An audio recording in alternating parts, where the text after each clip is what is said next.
നമസ്കാരം. ഞാൻ doctor S Jayashree, veterinary ഡോക്ടറാണ്. ഒരു വെറ്റിനറി ഡോക്ടർ ആയതുകൊണ്ടാണോ എന്നറിയില്ല, ഞാൻ എവിടെ യാത്ര ചെയ്താലും നമ്മുടെ മേഖലയെ സംബന്ധിക്കുന്ന എന്തെങ്കിലും ആശയങ്ങൾ ആ സ്ഥലങ്ങളിൽ നിന്ന് കിട്ടുമോ എന്നൊന്ന് നോക്കും. അങ്ങനെ കഴിഞ്ഞ മാസം ഞാൻ നടത്തിയ UK ട്രിപ്പിൽ എനിക്ക് അങ്ങനെ ഒരു ആശയം വീണ് കിട്ടി. പെറ്റ് സിറ്റിംഗ് എന്നതാണ് ആ ആശയം. ബേബി സിറ്റിംഗ് എന്നൊക്കെ കേട്ടിട്ടുണ്ടാവും അല്ലേ? എന്നാൽ പെറ്റ് സിറ്റിങ്ങും ഉണ്ട്. നമ്മളിപ്പോൾ നമ്മുടെ പെറ്റ്സിനെ നമുക്കിപ്പോൾ കൂടെ കൊണ്ടുപോകാൻ പറ്റാത്ത സാഹചര്യത്തിൽ നമുക്ക് രണ്ടോ മൂന്നോ അല്ലെങ്കിൽ ഒരാഴ്ചയോ മാറി നിൽക്കേണ്ടി വന്നെന്നിരിക്കട്ടെ. അപ്പോൾ നമ്മൾ ആശ്രയിക്കുന്നത് ഡോഗ് ഹോസ്റ്റലുകളെയാണ്. അപ്പോൾ ചില ഡോഗ് ഹോസ്റ്റലുകളിൽ നമ്മൾ അങ്ങോട്ട് പെറ്റിനെ ആക്കി കൊടുക്കണം. ചില പെറ്റ് ഹോസ്റ്റലുകാർ നമ്മുടെ വീട്ടിൽ വന്ന് തന്നെ പിക്ക് ചെയ്യുകയും തിരിച്ച് അവർ കൊണ്ടുവരികയും ചെയ്യും.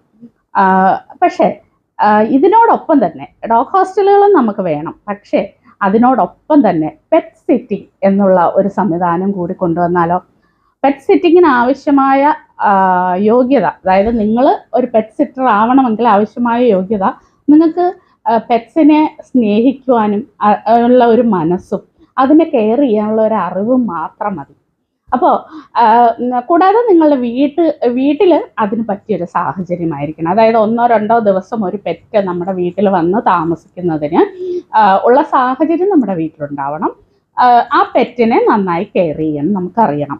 ഇതായി കഴിഞ്ഞാൽ ഇന്നത്തെ ഈ നെറ്റ്വർക്കിംഗ് സാധ്യതകളുള്ള ഈ ലോകത്ത് അതൊന്ന് മാർക്കറ്റ് ചെയ്താൽ പോരെ? ഈ പെറ്റ് സെറ്റിംഗ് ഫെസിലിറ്റി അവൈലബിൾ ആണ് എന്ന് പറഞ്ഞിട്ട് തീർച്ചയായും നിങ്ങളെ തേടി ആൾ വരും പെറ്റ് സിറ്റിങ്ങിന് വേണ്ടിയിട്ട്. അതായത് പെറ്റ് സിറ്റിങ്ങിൻ്റെ പ്രത്യേകത എന്ന് പറഞ്ഞു കഴിഞ്ഞാൽ ഒരു പേഴ്സണലൈസ്ഡ് എക്സ്പീരിയൻസ് കിട്ടും. എന്ന് വെച്ചാൽ അതിനെ പ്രത്യേകമായി നോക്കുന്ന ഒരനുഭവമാണല്ലോ. അപ്പോൾ ചിലപ്പോൾ ഒരു വീട്ടിൽ ഒരു ഡോഗ് കേജ് ആയിരിക്കും ഉണ്ടാവുക. അപ്പോൾ അവിടെ ഒരേ സമയം ഒരു ഡോഗിനെ മാത്രമേ അക്കോമഡേറ്റ് ചെയ്യാൻ പറ്റുള്ളൂ. പക്ഷേ എങ്കിലും അതിനൊരു നല്ല കെയർ കിട്ടുകയും അപ്പോൾ നമുക്കും അതൊരു സമാധാനം, നല്ല കെയർ കിട്ടുന്നുണ്ട് എന്ന് മാത്രമല്ല ഈ പെറ്റ് സിറ്റർക്ക് അതൊരു വരുമാന മാർഗം കൂടിയാണ് അല്ലേ?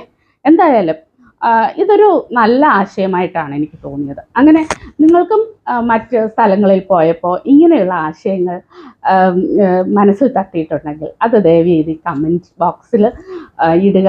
ഞാൻ എൻ്റെ ഓരോ യാത്രകളിലെയും പുതുമയാർന്ന ആശയങ്ങൾ ഇവിടെ പറയാം.